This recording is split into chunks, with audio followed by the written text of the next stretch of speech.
NEET और net paper leak के मुद्दे पर पूरे देश में बवाल मचा हुआ है। हर रोज नए नए खुलासे हो रहे हैं। देश भर में प्रदर्शन किया जा रहा है। कोर्ट में कई याचिकाएं डाली गई है। कईयों की गिरफ्तारी भी हुई है। इस बवाल के बीच सरकार ने नया कानून भी लागू कर दिया है। लेकिन क्या ये कानून उन चिटबाजों पर लागू होगा जिन्होंने इतनी बड़ी घटनाओं को अंजाम दिया है? अगर आपको भी ये जानना है तो वीडियो को एंड तक जरूर देखना। नमस्कार, आप देख रहे हैं खबरी टीवी और मैं हूं आपके साथ सिमरन कहा। नीट और यूजीसी नेट परीक्षाओं पर विवाद के बीच मोदी सरकार ने पेपर लीक की घटनाओं को रोकने के लिए 21 जून शुक्रवार को बड़ा कदम उठाया है।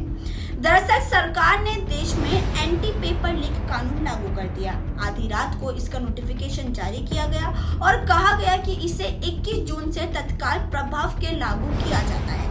इस कानून में 10 साल तक की सजा और 1 करोड़ तक के जुर्माने का प्रावधान है। लेकिन अब सबसे बड़ा और अहम सवाल तो ये है कि क्या ये कानून नीट और नेट परीक्षाओं में गड़बड़ी करने वालों पर लगेगा या नहीं? इसका जवाब है नहीं लगेगा, क्योंकि ये कानून नीट और यूजीसी नेट परीक्षा के चिटबाजों पर इसलिए नहीं लगेगा क्योंकि ये घटना 21 जून से पहले हुई थी। यानी कि 21 जून से पहले की घटनाओं पर ये कानून लागू नहीं होगा। 21 जून या इसके बाद से अगर किसी भी परीक्षा में कोई गड़बड़ी या धांधली होती है तो नया कानून के तहत दोषियों व आरोपियों पर कार्रवाई की जाएगी। मगर इससे पहले की घटनाओं पर क्या ये कानून लागू नहीं होगा? सबसे पहले मामले को शुरू से शुरुआत करते हैं। देशों में गड़बड़ियां सामने आई हैं तो उनको लेकर के चिंताएं वाजिब हैं। उन्हीं चिंताओं को लेकर के आज हमने यहाँ जिलाधिकारी कार्यालय पर डेमोन्स्ट्रेशन किया, प्रदर्शन किया है और हमारी मांग है, कांग्रेस पार्टी की पूरे देश में मांग है कि नीट की जो परीक्षा है उसको रद्द किया जाना चाहिए, ताकि जो छात्र पिछले कई वर्षों से नीट की तैयारी कर रहे थे उनके साथ हम लोग न्याय कर पाएँ और हम लोग एक स्वच्छ प्रक्रिया के माध्यम से इस परीक्षा को आयोजित कराएं, ताकि ईमानदार डॉक्टर बना करके हम देश की सेवा को समर्पित कर सकें।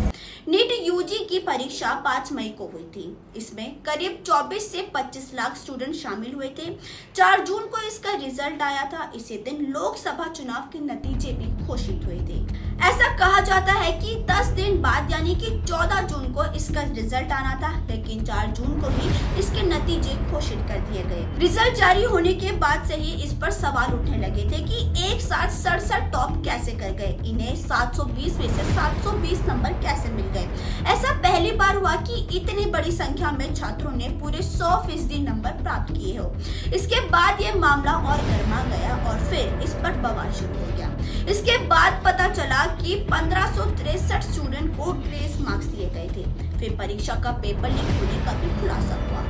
इसके बाद मामला सुप्रीम कोर्ट पहुंचा। ग्रेस मार्क्स वाले 1567 छात्रों के स्कोर कार्ड रद्द कर दिए गए। नीट परीक्षा में गड़बड़ी को लेकर सुप्रीम कोर्ट ने कई याचिकाएं डाली गई।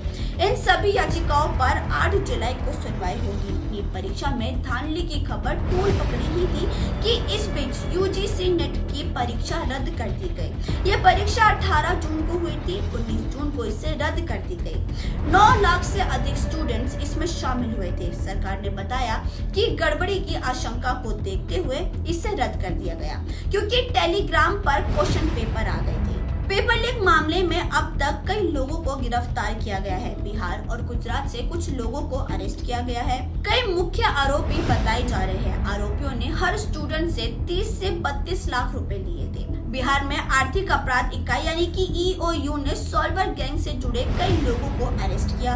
पेपर लीक मामले में नीतीश कुमार, अमित आनंद, सिकंदर यज्ञवेंदु, चिंटू उर्फ बलदेव, पिंटू राकेश रंजन उर्फ रॉकी, नीतीश यादव, नीतीश पटेल, संजीव मुखिया, अतुल वस्तव, रवि अत्री जैसे लोग शामिल थे। अब आगे ये देखना बाकी है कि नीट के स्टूडेंट्स को क्या उनका हक मिलेगा या नहीं। ये जानने के लिए आप देखते रहिए खबरी टीवी, जो हम दिखाते खबर देश और दुनिया की। धन्यवाद।